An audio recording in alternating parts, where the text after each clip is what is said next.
My name is Brandon Kaler, and I'm a program manager in Office 365 security. And that means it's kind of a weird organization, but my role is primarily in building tools that do what amounts to customer security analytics and risk management. And over the last year and a half or so, I've spent a bunch of time with customers. And I've learned a ton from you guys, and they ask me the same questions over and over and over again. The number one question I get is, I don't know where to start. And so the progenitus of this talk, where it sort of came from, the genesis, is from customers, usually IT directors that are saying, my CXO is like on me. I'm supposed to figure out some sort of strategy to go to the cloud, but I don't know where to start.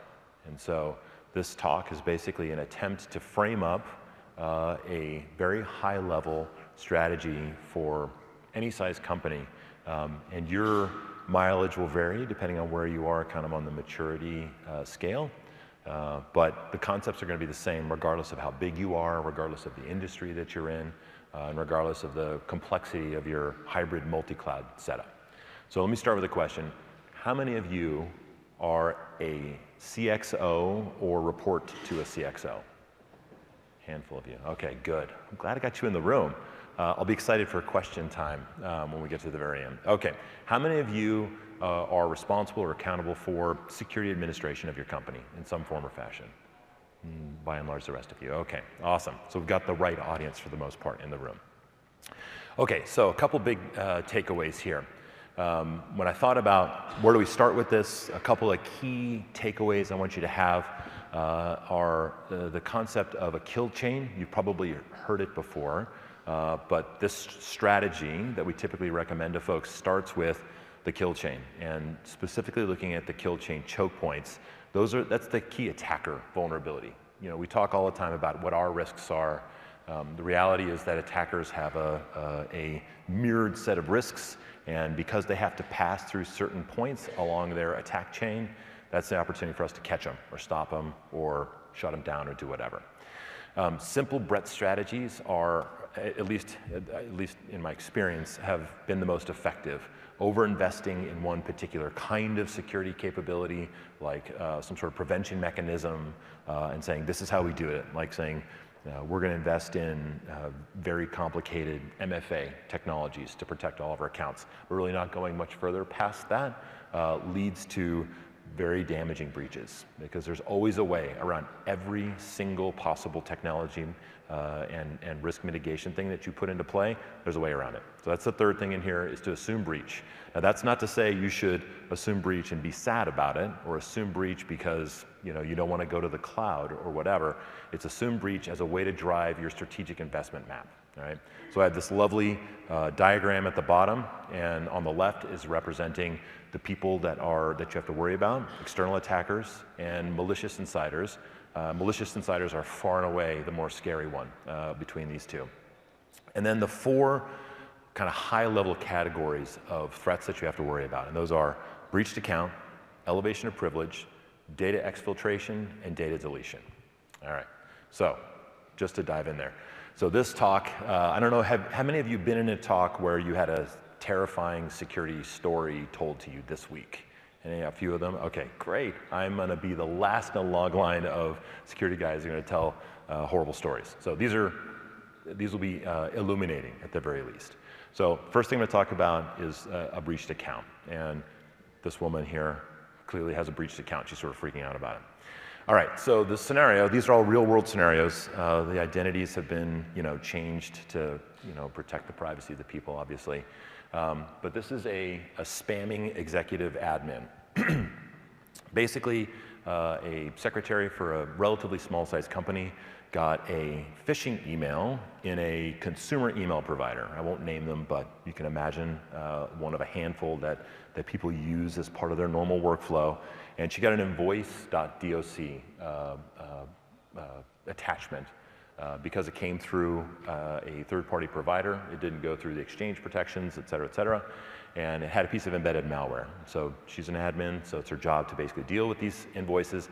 So she double-clicks it. It's like, oh, that's weird. It's empty. She closes it and sort of goes on with her day. And essentially what we think happened in working with the customer is that the secretary was a very well-researched, targeted person. She's the only person in the company that got it. They knew that she reported to a high-level executive that could result in a fairly serious breach. And basically, her account creds got dumped to a C2. That's an external command and control center for the attacker. So the attacker now has her identity and can log in as her.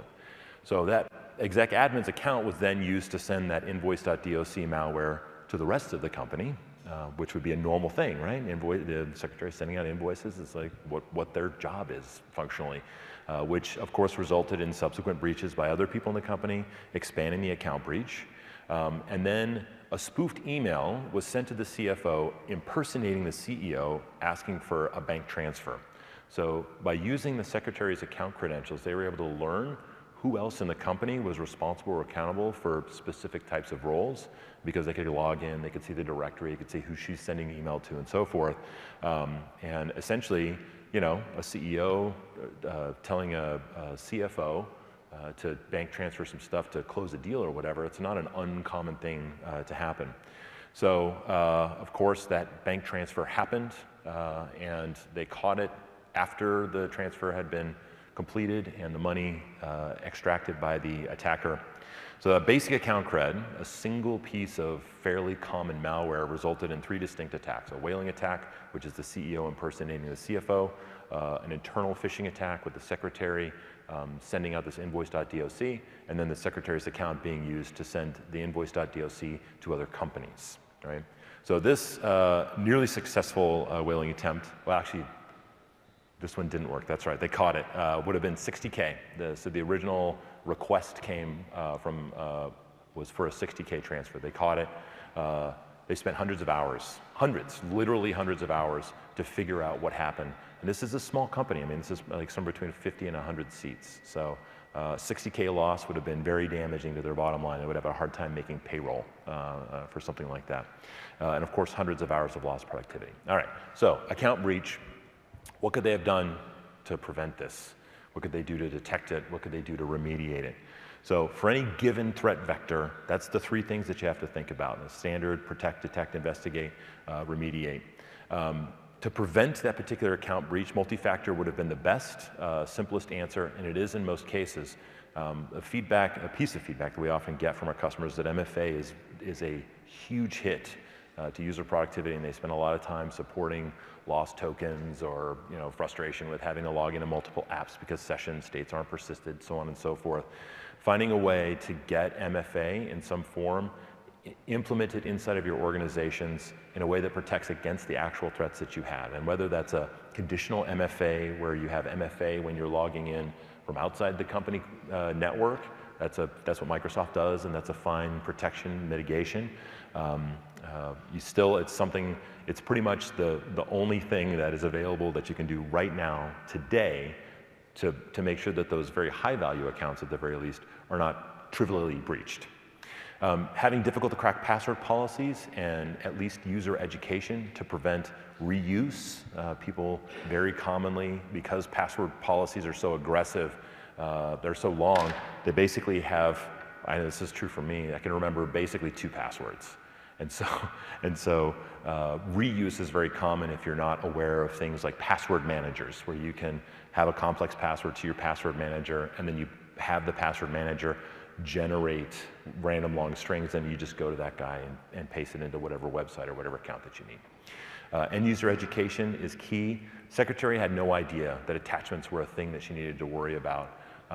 And when she double-clicked that invoice and didn't see anything in it, it never occurred to her to report it, right? So it was a week plus later when they started seeing this invoice.doc turn up on other things and AV starting to trigger on client machines and so forth, that they finally discovered it.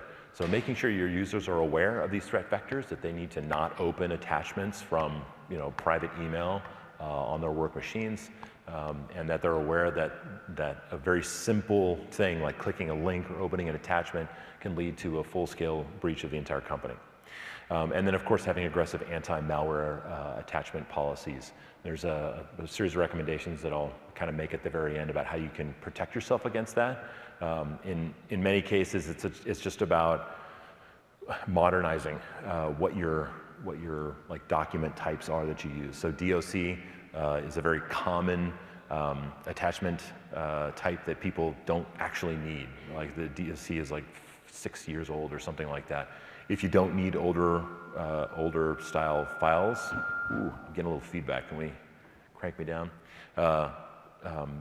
You can just block those, right? Or you can have fairly aggressive notification policies. If you see big spikes in outbound email for specific accounts, you can say, tell the global admin and they can go address them. From a detect perspective, what's great about detection, at least in the cloud, is that in getting the data is usually pretty easy. Office 365 has taken some non-trivial steps to try to put all activity data from Azure AD to Exchange Online, SharePoint Online, OneDrive for Business, Skype for Business, all of it into one audit location. So if you have a third-party app that basically serves as your on-prem SIEM, or it's a cloud app security broker, a CASB, they should be able to consume data for the entirety of your Office 365 products from one location. And in theory, be able to do detections and remediations and investigations without having to, go figure out how to get Exchange data and figure out how to get SharePoint data independently of each other. So the strategies about how you do that vary, and the cost is, of course, dependent on the scale. We've tried to optimize for the vast majority of these scenarios. So we store audit data in an audit mailbox, and I know that sounds weird. It's we think of our mailboxes as basically user stores now. So there's a tenant audit mailbox that's available in every Office 365 tenant with Exchange attached to it. And when you turn on auditing, all the data flows into that mailbox and is retained for 90 days. You can run a PowerShell query against it. There's a web page that you can go to say, tell me everything that this user did from this date and that time, or tell me all the activities that happened of this particular type. So it's a robust investigation thing. Additionally, we have something called the Activity API, which flows the data out like a fire hose, essentially. It's once you turn it on and you point your app at it, it's going to collect all that data at scale, just in time. And for large corporations, that can be hundreds and hundreds and hundreds of gigabytes of data per day. So depending on where you are at in the scale in terms of complexity and volume of data will depend on your strategy, and we've made it so that you can do both. Lots of features in that data to drive anomaly detections. The quality of those detections often depends on the platform that you're ingesting it into. I think about them, a detection as being one of three types. There's an atomic detection, which is sending an alert or detection when an event happens of a particular type. And that's basically like you have a single feature, like creation of admins. That's like a thing that should not happen that often. Send me a detection that happens. Second thing is a statistical anomaly. It's like a variance. So if you see greater than 1 or 2 standard deviations of this type of activity, I want you to send me an alert, right? So that would be something like a password crack attempt. If you see greater than X number of failed logons from my normalized baseline, then I want you to send me an alert. And the last one is like a full-bore, fancy, multi-featured anomaly detection where you're doing set intersection theory, where you're looking at a bunch of variables, where you're looking at time of day, IP address, client, type of activity that they're doing, so on and so forth, to construct a very high fidelity alert that comes out of it. That last one is kind of the holy grail of detections, where you're implying intent from a series of things that don't normally carry intent with them. All right, and the last thing is the remediation. And the platform has a bunch of built-in remediation capabilities. Piecing together how you would respond in specific cases is so key. Ask yourself, if I had 1,000 breached accounts, and big companies will have 1,000 breached accounts, like that's something, there's all sorts of clever attacker ways to breach that many accounts kind of all at once. How would you respond if 1,000 accounts were breached today? Do you have a script? Do you have an elevation or escalation process to get the right people involved to help scope that breach? Do you have a way to communicate with your users?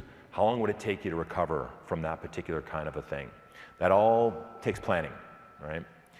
Second thing is the robustness of the response. Breached accounts, we'll learn here in a minute, isn't the only thing.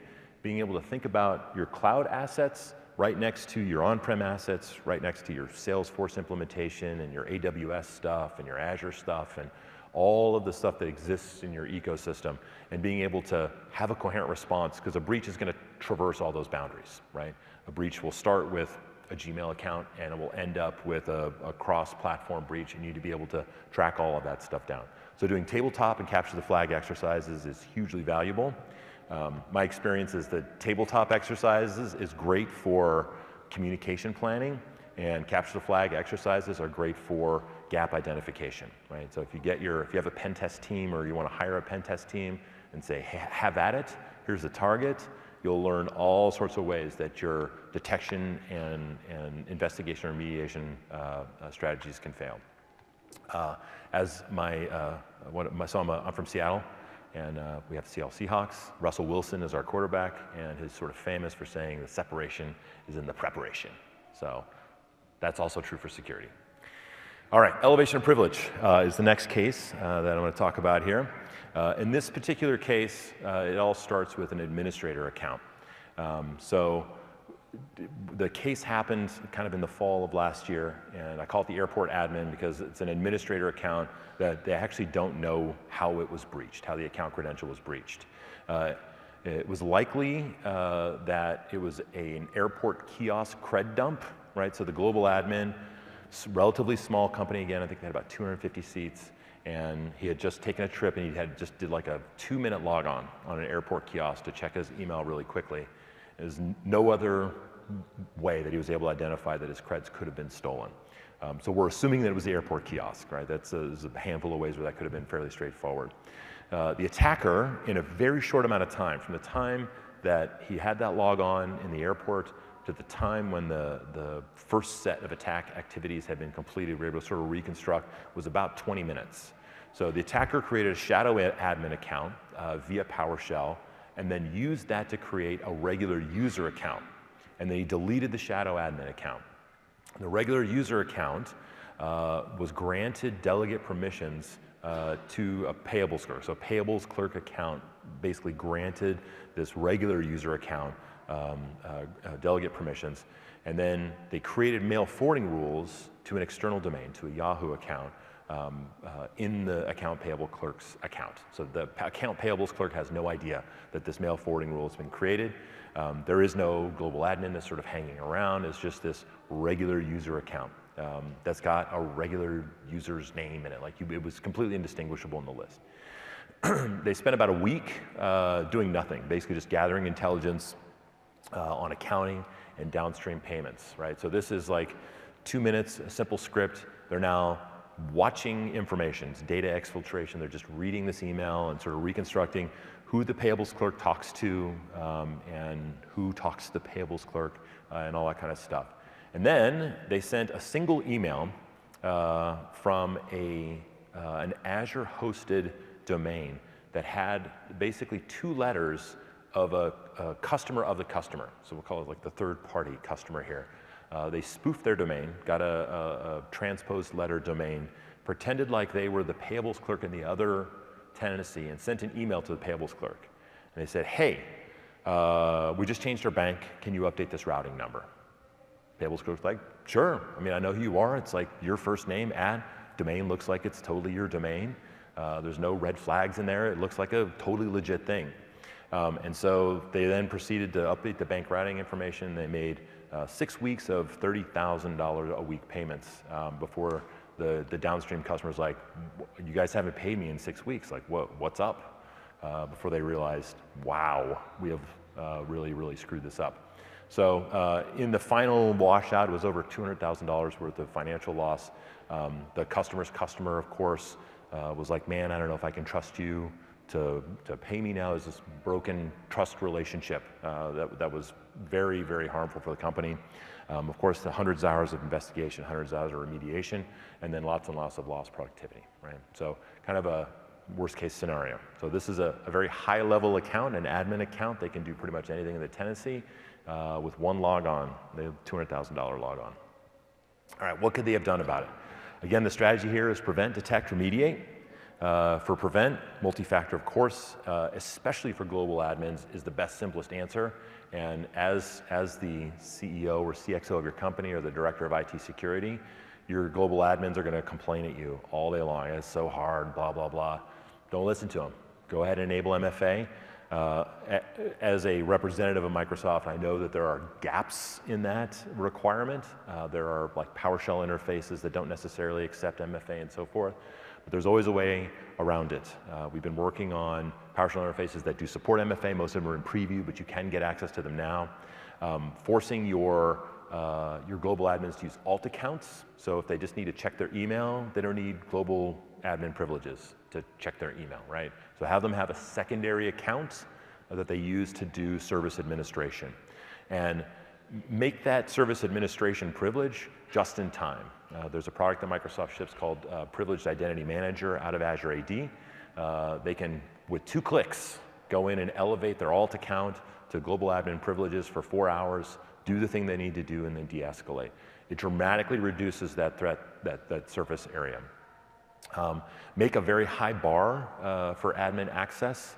Like I said, you don't need to do basic things, edit Word docs and so forth as global admin. Have a workflow where you request permission to do a particular type of task, to do global administration. If it's something that's repetitive, figure out how to automate it, right? Your global admins should be intervening for exception cases. If it's something like creating new accounts or whatever, have an automated process that just does that so you don't have to have a person logging into that kind of global admin access. Also maintain a small admin user base. So our recommendation, regardless of your company size, and you may call me out on this, we say that you should have more than 1, which is to say at least 2, but no more than 5 global admins in your company. So whether that's standing or just in time and so forth, Microsoft as a corporation has 250,000+ employees, and our global admin community is just a hair over 10. So you can do it. It's hard, it's work, but you can get down there. All right, detection here. This is a focus on a specific subtype of activity. So super, ultra, mega, look at admin activity. It's fairly easy to get. Most of the search interfaces, the scope query interfaces for activity data allow you to look at just admin activity. It's like a top-level thing, just show me admin stuff. Review it and make them the priority detection. When you're thinking about, all right, so I have to do some kind of detection capability. What's my test case?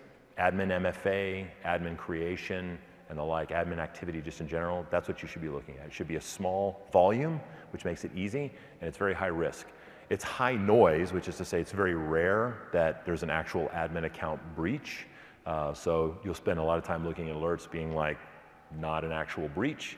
But it's, given the risk profile of an admin account breach, it's worth the time and effort to review that activity. And again, there's lots of features to drive this: IP address, time of day, the action that's performed, the user agent. There's also a lot of data that's included in the model that is workload specific, right? So there's information in Exchange and SharePoint and OneDrive for Business that will help you contextualize what a user is doing for that particular thing. So it's complete, it's comprehensive, and relatively concise. All right, remediation. For a lot of this stuff, people want to focus on the speed of the remediation. And this would seem like wisdom, but for the warning in my heart.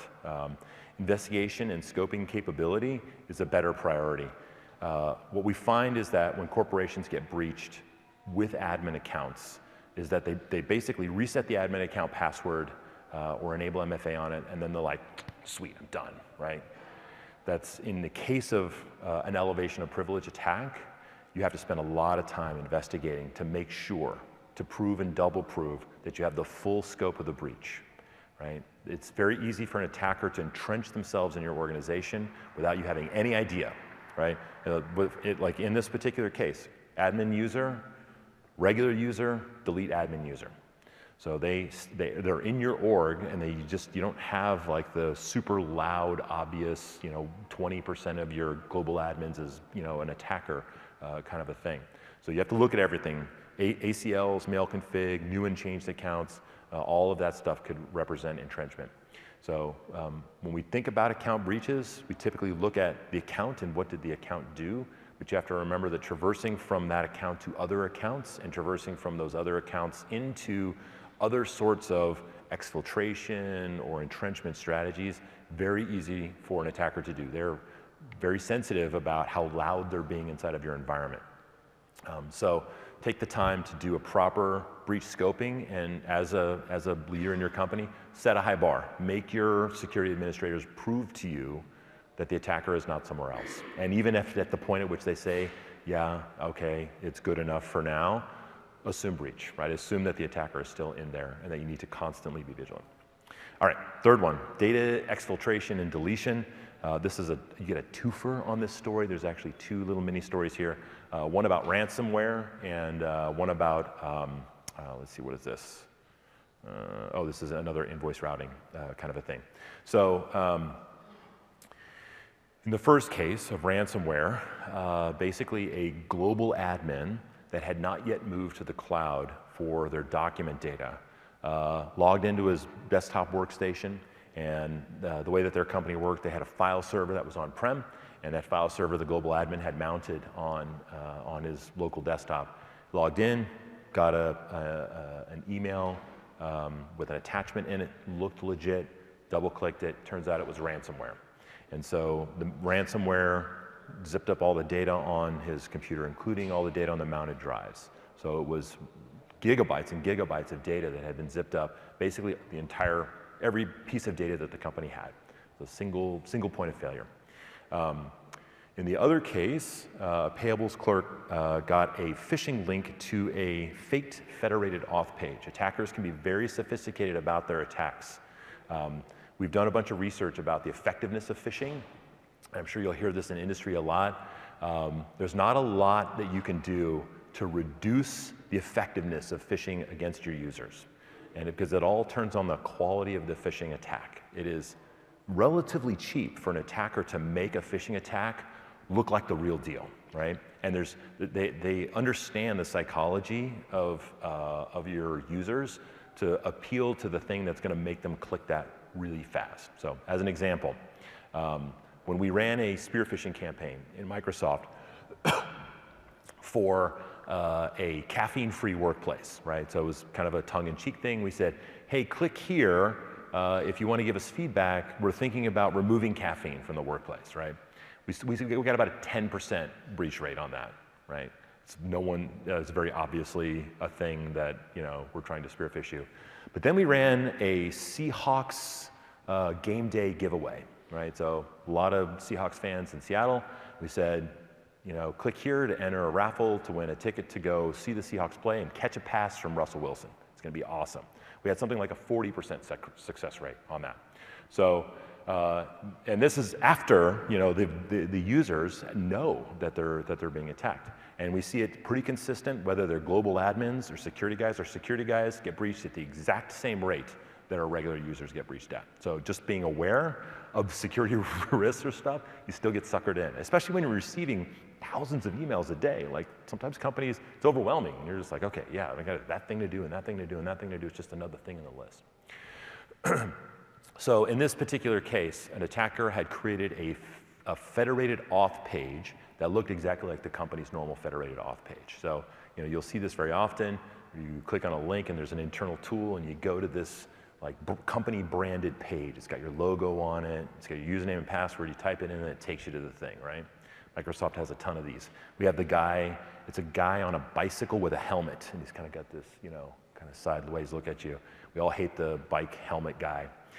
That federated auth page is trivial for a company, an attacker, to go scrape and create a phishing site that does that. So when this payables clerk clicked on it, it looked like a normal logon, username and password, click save, and then it sent it to a 404 page. It didn't actually redirect them to the link that they thought they were getting.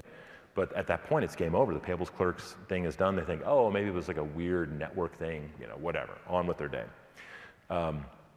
Once they had that credential, the attacker created a forwarding rule. By the way, forwarding rule, you probably have no idea today how many people have forwarding rules to external domains inside your tenancy. It's trivial to create them, lots and lots of people do it, and it is a huge data exfiltration point. So you figure out how to, well, there'll be a script that I'll show you guys at the very end that allows you to dump that so you can monitor it and baseline it over time. So the attacker created a forwarding rule for everything with the word invoice in it to an external domain, and then they just basically edited the invoice. So they took this invoice.doc that had been going out to a customer, and they took it and they modified it after it had been sent, and basically sent it on to the downstream customer with a name that looked a lot like the payables clerk. As it turns out, it was from a @Gmail account, so the downstream customer maybe should have noticed that the payables clerk for this company probably wouldn't send me an invoice for, however much this was from an @Gmail account, but they did it anyway, and they ended up paying the company, but to the edited bank routing number, and it was basically like a $100,000 payment. That's lost. Like the payables clerk, 2 weeks later is like, hey, how come you haven't made the payment? Downstream customer says, I paid it like 2 weeks ago. What are you talking about? And they sort of figure it out from there. For the ransomware guy, he basically paid the ransom, and this is a consideration that you should make. You should have a good ransomware plan, especially if you run production systems that have any kind of customer data, your customer data, not only your corporate data, but your downstream customers' data. Have a strategy in place. It is fairly easy, like a 2-click easy, to have all of your data get encrypted and wrapped up with some kind of ransomware. One of the most effective things that you can do here is to make sure you have good backup strategies, and that you do things like adopt cloud services. Like just having their data in OneDrive for Business would have saved this guy all that data. Like he lost gigabytes and gigabytes of user data, and if he'd had it in OneDrive for Business, he would have been able to recover it fairly straightforwardly.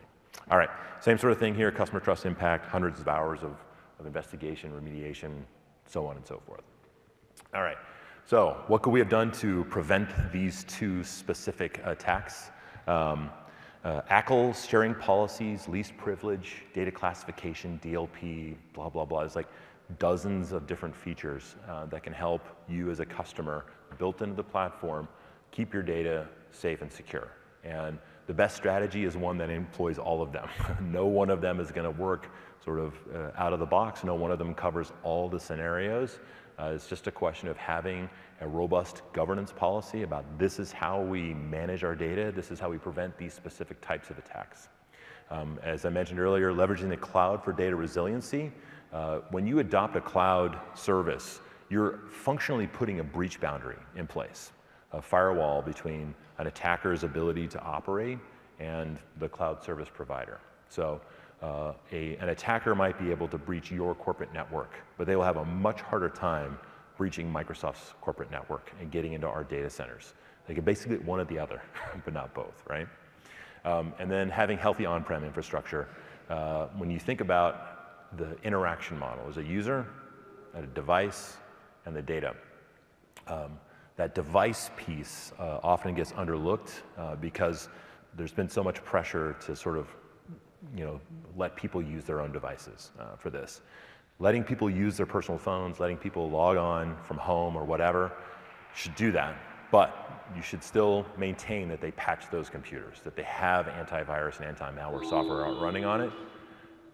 Wow, that was intense. That they have firewalls in place and so forth. And there are ways to do that with mobile device management, Intune, and the like. So let your users be productive, but make them meet a min bar for a lot of this kind of stuff. All right, so detection, anomaly detection is hard for access to data because it's so spiky. There's a high variability in the access patterns. For any given user, they might spend a week where they're doing a lot of collaboration on one or more documents and then a week with nothing, right? So figuring out an anomaly when the data is so highly variable, it's somewhat difficult. So the key here is to focus on mechanisms, right? How is the attacker going to get data out of your environment? Mail forwarding rules, as I mentioned, is a key mechanism. Focusing on large downloads. Attackers are very aware of how long it takes to do particular types of things, and they're not going to do the slow roll, right? They're not going to do I'm going to steal a doc a day for the next 6 years, right? If they're trying to target a particular thing, they're looking for the quick bang, write a script, download all the stuff, and get out. kind of a thing. So that gives you an opportunity to catch them at the point at which they're trying to implement something that you know that they really want to do, which is a fast data exfil. And then any kind of sharing policy changes. So if your governance policy works in the right way, you allow sharing. It's a great productivity tool, allows your users to interact with each other and with your external partners. But do things like force guest access links to expire after 30 days. Right? That's fairly straightforward. We found that the vast majority of doc collaboration happens inside the first 2 weeks. So make it so those guest access links expire after 30 days. And that means that if that third party gets breached, that your document won't be exposed to them unnecessarily for long periods of time. Right? Last point here is accept that the detection mechanism is most often an external, and that stuff is well after the damage is done. So what you're detecting is that a breach happened. You're not detecting that a breach is in motion or a breach is about to happen. And that's why the planning is so key here. So for the remediation, accept that the cat is not in the bag. The cat is out of the bag at the point at which your data has been lost or stolen. And that data exfiltration is almost always the goal, especially with APT. Like they want to get data out of your environment. And we've seen all kind of surprising amounts of data. Sometimes they're looking for directory data. They just want to know what your org structure is so they know who to target. Sometimes they're going after source code. Sometimes they're going after bug lists. Sometimes they're going after financial information. Sometimes they're going after like CEO email to look for specific types of like IPO information. Sometimes they're looking for technical information if you're running like a particular kind of service, like you're a water company. They want to understand how that stuff gets managed or blueprints for specific types of things. There's a type of data that exists in your organization. An attacker can invent a way or think of a way to either monetize it or use it to attack you in downstream, right? So finding the mechanism is often the hardest bit of this. And again, you should focus on a robust investigation and scoping capability here. Protection, have a good, robust strategy there, but take yourself past that. Think, okay, let's assume that all this stuff that we're doing to protect ourselves from this kind of a breach doesn't work. How would I reconstruct this? How would I make sure that I could fix it authoritatively? How could I tell my board later that we are clear of this, and that we can, get the Wall Street Journal on the phone and say we are now fully recovered? More importantly, you want to be able to scope a breach relatively quickly so that you can tell your customers and tell the world that this was the extent of it, right? There's a lot of frustration in the customer base at large about how long it takes for companies to figure out how bad it is. And you get these announcements like happened last week, it was like 150 million accounts or 500 million, it's like some crazy number 2 years ago. And customers hear about that, they're like, what? You're telling me 2 years after the breach happened? Very frustrating for them, right? So equip yourself with something that highlights that you have thought about what the risk is involved in here and that you're responding to it very effectively. Tabletop capture flag exercises are key in sort of pinning this stuff down. All right, so for the last one, I'm not brave enough to tell a malicious insider story. I'm sure all of you have a malicious insider story that you're aware of. Disgruntled employees, people that are, in the middle of divorces or whatever, just need an extra buck and they do something that's a little shady or a little under the table and so forth. So I don't have a great story, but just in your mind, replace it with your own malicious insider story. And this is basically the scenario, all the other ones added up, except it's somebody that knows how all of your stuff works, that knows exactly where the targets are, that knows exactly how your organization is constructed, that knows how to detect and remediate, that knows all the stuff. All right, so how do you prevent this sort of a thing? This all starts with pre-planning. You have an assumed breach mindset, and you have to account for the malicious insider scenario right up front. It should be part of your tabletop planning. You should say, okay, what do we do if you, and you point at your director and say, let's say you start to hate me. What can you do to damage me? What would be the things? It's get awkward. Maybe it's fun. I don't know. Do it over a beer. But make sure that you have a documented plan for how to handle a malicious insider. And that includes figuring out how to lock them down, lock them out without them necessarily being tipped off, because you're likely going to want to prosecute that person. Least privilege, just-in-time access for administrative activity is very important. We found that a lot of malicious insider activity happens after hours. So they come in, they do their job during the day, they go home, they VPN in, they do the naughty. You should also construct your systems to require collusion. So if you have approval workflows to do specific types of high-risk activities, make it so that one guy can't approve his own stuff, right? Make it so that sensitive activities, being able to change sharing policies or promote global admins, requires at least 2 people. And it's not to say that there won't be a way to defeat that. It's not to say that they won't get collusion, but require it as a min bar. And then detecting these sorts of scenarios is so interesting. These are it's very common for these scenarios to just happen for a long time, years, before they finally get detected. When they do get detected, it's never through some fancy system, right? It's almost always like reported, hey, I noticed something weird. So make it a standard policy in your organizations that people can report suspicious behavior in a safe way, that they can do it without fear of retribution, that they can do it in a way that doesn't cast aspersions on their coworkers, but it gives you a way to have a handle, an indicator of a potential compromise that you can then take and go investigate, right? So your people are pretty good detectors of things that are weird. We're pretty good anomaly detectors, and it's most likely the case that in a malicious insider case that somebody that works around them is aware that there's something weird going on. For the detection capability, it's all the same stuff. For detecting an account breach, for detecting an elevation of privilege, data deletion, data exfiltration, the detections are exactly the same for a malicious insider as they are for an external attacker. And as I said earlier, they're slightly less good because that person is already inside your organization and logging in, and they know how all this stuff goes, and they know how to hide their tracks, right? So that's why involving the people element of this is so crucial. All right, it's also the hardest scenario to remediate. As in the previous scenario, I mentioned that you have to spend a lot of time investigating, like an admin account breach. This exact same thing here is that you can lock them out, you can fire them, you can ship them off to the cops or whatever, but you're going to spend months and months and months reconstructing everything they did, all the access that they had to all the different things that they had access to. You need to be really confident that you got everything, right? Because backdoors, they're hard to get rid of. All right, yeah, give it time, be data-driven. You're gonna be desperate to just move past it and force yourself to double check and triple check and quadruple check to make sure you got everything. All right, so big takeaways. Protect, detect, investigate. Those are the 3 musketeers of your security strategy.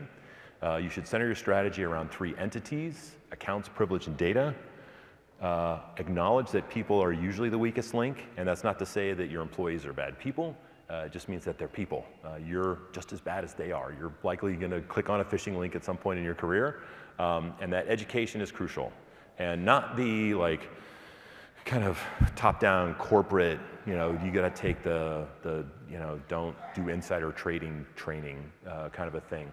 But to just help them be aware of what the real world threats are and how your organization is vulnerable and how they can play a part in protecting that. So to be an inclusive message, and it should be one that emphasizes the acknowledgement that mistakes sometimes happen and that it's never too late to do the right thing, right? Not a fear-based strategy, but a help us help the company handle these sorts of threats. The strategy has to secure cloud and on-prem together. Office 365 takes a lot of responsibility and accountability for making sure that our customers are secure, but it's only half the risk, or half of the attack surface. So whatever strategies that you have for on-prem today, those should be extended to include all your cloud stuff, right? So however you detect illicit activity on your machines, if you have log scanning, if you have reports that you look at, figure out how to get your cloud services incorporated in that same picture. Don't do 2, don't do 4, do 1. Just make that 1 be inclusive of hybrid and on-prem. And that, lastly, big bang efforts, it's a lot of corporate policy requires that you have robust funding and resource allocation. You're trying to figure out we're going to do this big thing. What's the capitalizable cost? It all has implications for the bottom line. It's a really loud beep. Incremental change is faster than big bang efforts. And so figuring out what you can do today that will have relatively low user impact, I'll show you a tool here in a second that'll let you do that. It's way faster, way better approach than being like, okay, we have these 2 big rocks that we have to move. There are 20 things that you could do today to secure yourself. All right, so the URL at the bottom here is called securescore.office.com.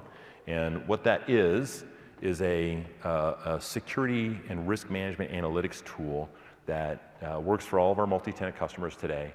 Microsoft has taken a baseline of about 77 security controls across Azure AD Exchange, SharePoint, OneDrive for Business, Skype for Business, and the like, and given them a score. And then we measure the extent to which you've adopted that baseline, and then we give you a score. And what it tells you is the things that you have adopted and the things that you could adopt, inclusive. You don't have to go to 6 different security centers. It's stack ranked in a way that you see the most important, lowest impact things at the top of the list. And the remediation for it, the execution is usually 2 clicks. Learn more, it'll tell you what you're about to do, why it's important, and then a button to just do that thing. So we're trying to bring everything together into a single pane of glass, if you will, at least in terms of security planning and action. The Secure Score does that. Another thing, the content of this talk that I just went through started with this blog post down here addressing your CXO's top 5 cloud security concerns on this blog, which is the Securing Office 365 blog. You can find it by doing a search. You can Google it on Bing, Securing Office 365 TechNet, and it'll be one of the top results here. And you should point your security administrators to this because it's basically a set of canonical how-tos. How to fix a compromised account, how to review and mitigate the impact of phishing, how to deal with ransomware, how to get Office 365 data to facilitate a cybersecurity thing. In the cybersecurity article, there's a list of third-party providers, third-party security ISVs that have built first-party integrations with the activity API data that you can just, if you have that platform, it's trivial to get the data into it. Right? We've taken the time to grow this ecosystem of ISVs that help bridge that hybrid and multi-cloud thing. All right, with the no minutes that we have left, are there any questions or comments or feedback? No? Oh yeah, go ahead.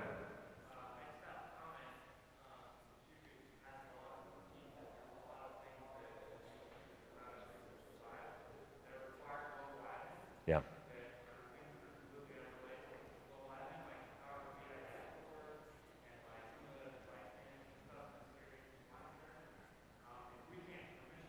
Yeah. Yeah, that's a good piece of feedback. So the comment here is essentially that too many of our tools require global admin to get to them. Unfortunately, the Secure Score is one of them. We're aware of it. We're working hard to get those rules defined so that non-global admin people can go and monitor stuff and configure it and do all that other stuff. So it's appreciated feedback and it's spot on. All right, other questions? Yeah, go ahead.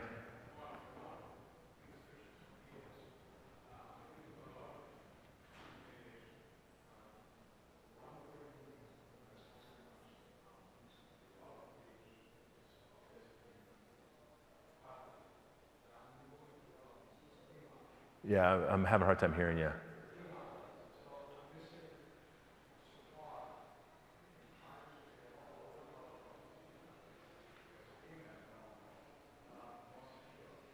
I see. Okay. I'm not catching the word. Do you want to step up to the mic or?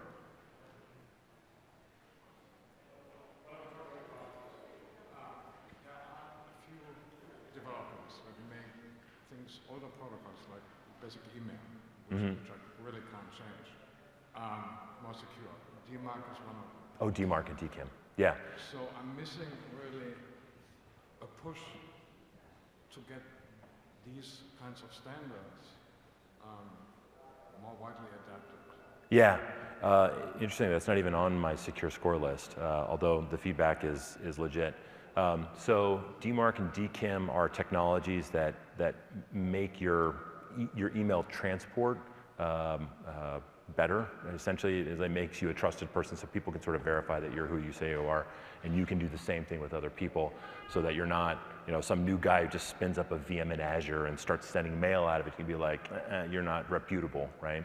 So our intention, and my understanding there is kind of features and functionality in place to do this, is that that's all enabled by default. That you don't have to do anything to make DMARC, DKIM, and these other sorts of advanced email protections work, right? So I've seen that there are previews that are in place, and customers are slowly being rolled into it. My marketing guys are here up front. They actually know more about a lot of this stuff than I do. So they'll confirm for me whether that's the case, but it's good feedback. All right, other questions? Yeah.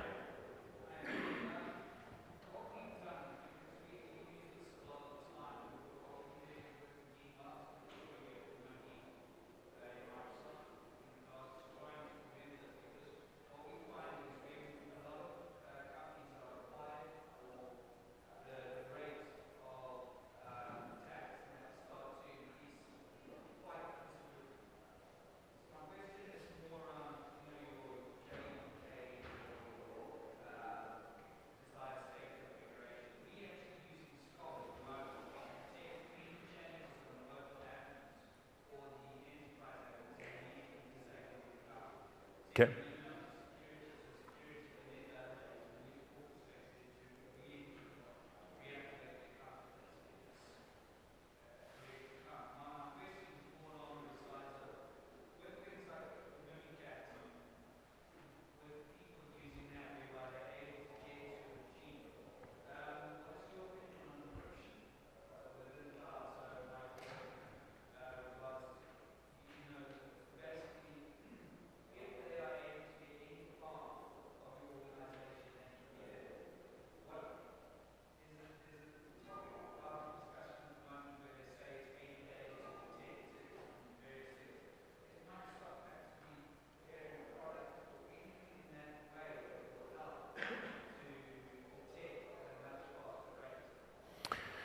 Yeah, it's a good question. There's multiple questions in there. So let's try to figure out which one to answer. So the question about a detection capability, a robust real-time detection capability. So there's a capability in the Security Compliance Center today to do an atomic detection. Basically what you described. The latency isn't what it should be, and my sense is that it's not as actionable as it should be. Basically, you get a notification, but you still have to go and figure out what that is and figure out what the right thing to do is or whatever. There are a ton of platforms that are out there that do some of this. So we're working in parallel, where we're trying to enable these CASBs and these SIEMs to do a robust near real-time detection capability and have those workflows, because we want to bridge that gap, while at the same time having a native capability that's more basic, right? So the focus here is on a basic capability that's faster and faster and more actionable. And then what we're looking to enable for downstream apps, the CASBs, is a more sophisticated anomaly detection. So it's less noise, right? So like in the case of a global admin creation, that doesn't happen that often in most companies. When it does, it's usually okay. But there's lots of other admin activity that you're going to want to do, like real anomaly detection on to be able to do that. So our Microsoft strategy isn't to be like, we're going to build the detection, at least on Office 365, like the best anomaly detector or whatever. We don't have access to enough of the data, right? So you have to have access to all this stuff to be able to do that. So there was another question in there which I had an answer for, which I can't remember. Shoot. What was it? Let me chime in on the anomaly piece. So in Office 365, we do some of that today as part of our advanced security management product. So you can get anomaly detection and some activity detections that you set up as part of the service. So it's an E5 product, or you can buy it as a standalone option to your E3 tenants. That's something you might want to look at. It has effectively some of the functionalities that CASBs do offer, and it's powered off of our Cloud App Security product that we also sell that's a cross-cloud solution. So you may want to take a look at that too. Yeah, it's there. All right, other questions? This is like your last chance to ask a question of an Ignite speaker of the whole week. Make it a good one. Yeah, all right, brave soul. Yeah, come up to the mic. It's really weird and echoey in here, isn't it? I feel, yeah, anyway. So I was wondering what's Microsoft's stance on the requirements from some of the product teams to bypass security controls, such as proxies, SSL inspection, when it comes to client to Office 365 services access. So the question is, what's Microsoft's policy around proxies? Like, what, you know, do we have any like recommendations or configurations or? Information security services bypassing the security tools will expose us to vulnerabilities.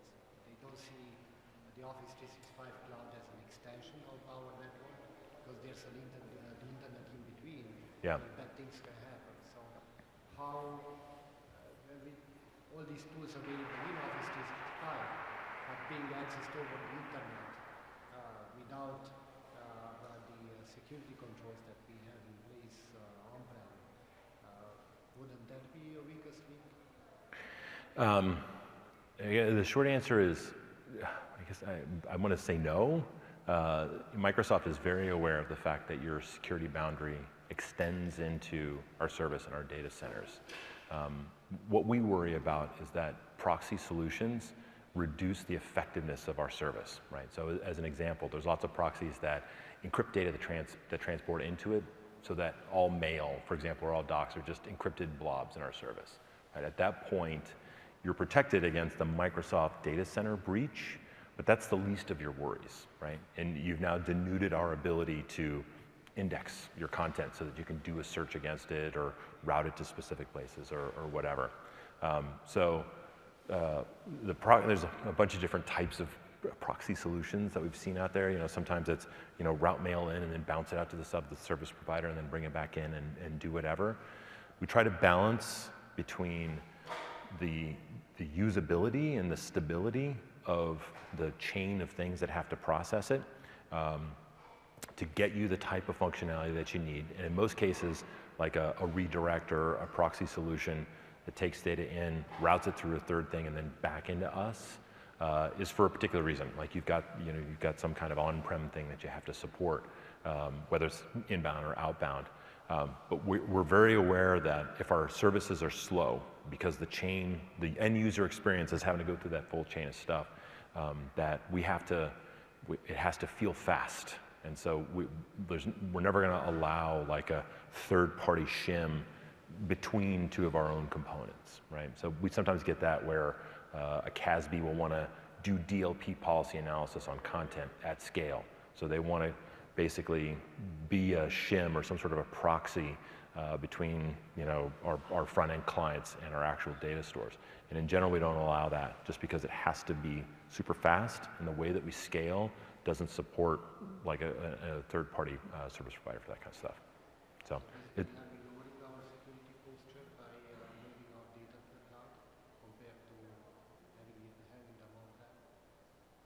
Can you ask that question one more time? So are you basically lowering our security posture by... Oh, I see. Are we lowering your security posture? By moving the data into the... Yeah, I'm going to give you you're going to hate this answer. This answer is no. I think that when you come to the cloud, that you're actually more secure. Now, I owe you a good explanation of why that's the case, right? When you're on-prem, you have control over everything. When you're in the cloud, you don't. So in many ways, you're basically ceding trust to us to make sure that your data in our data center is not breachable. I can do like a 3-hour presentation on all the security technologies that we have in our data centers to make sure that your data does not get breached out of that. And as an example, you know, Office 365 has 4,000 engineers that work on the service across all the whatevers. Those 4,000 engineers have something approaching zero access to your customer data. There's hundreds of thousands of machines all over the world that operate our service, and we have almost no touch to it. We go to some computer, we go through some elaborate process to say, Elevate, go do this thing, yeah, you do it. We don't RDP to boxes, like we don't remote PowerShell into boxes and do things to your data to protect it. It's a huge long list of technologies that basically encompass all that stuff. So our sense is that our data center is going to end up it's going to be more secure than yours just because the volume and the scale that we have to operate at requires us to automate everything. And that dramatically reduces the attack surface area, all of our people, that an attacker can exploit to get into the data center. So that's one thing. The other thing is that when you come to the cloud, it's not just you, right? It's you plus millions of other customers that are in there. And the way that we've leveraged the power of one person being poked, being attacked, we can detect that, we can inoculate the entire rest of the customer base against that particular type of attack.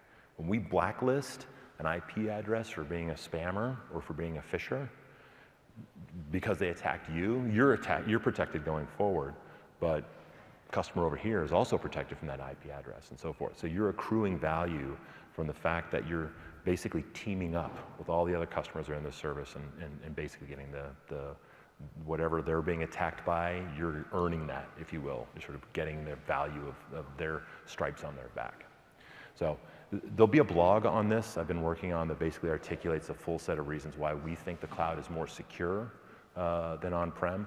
The key, I think, is that we're asking you to trust us, but we have to enable you to verify, right? It's this we're going to tell you everything that we do, but you have to be able to verify that all the things we say we do, we're actually doing, and that your data is actually as secure. And a lot of that is transparency, having the activity API and the like, and a lot of that is things like customer lockbox, where we make it so that we have to involve you in the escalation process in order to be able to get to it. Is that released the customer lockbox?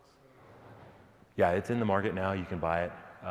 I think you can even buy it right straight from your Office 365 portal. It's part of E5, but you can also buy it standalone. So our hope is that you'll never need it because we don't have to access your data. But yeah, it's available today. Thank you. Cool. Thank you. Any other questions? No? All right. Thank you, guys. Appreciate it.